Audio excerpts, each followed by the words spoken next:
Itong kilat 420 Newton. Try natin i-open sa 17mm na size.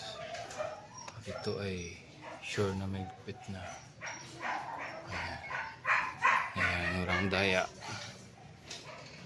Try it. Fire. Easy, DC. Balik.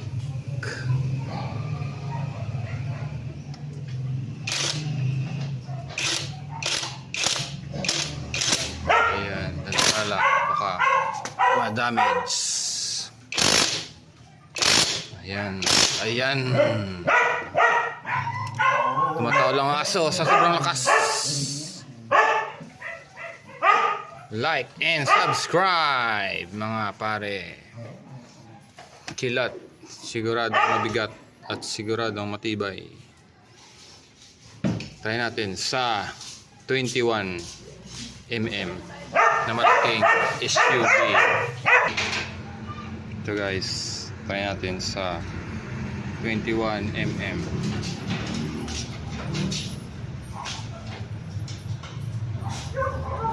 Yan, 21mm.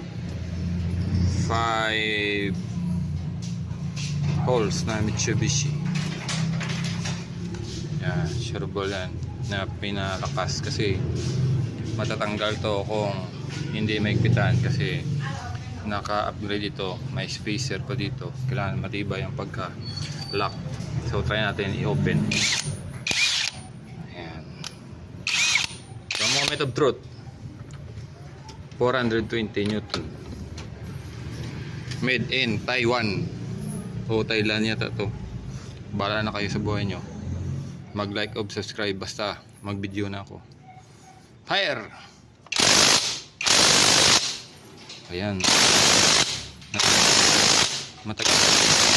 matigas. Hoy, natagalan tayo pero kakas, tanggal. Ayan, tanggal. So sobrang higpit to pero kaya. So balik na natin. Sabay linis. Ayan, daan lang. Ayan, ayan, ayan, para sigurado kasi naka-spacer ito, kailangan sure na matigas. Ayan, ayos.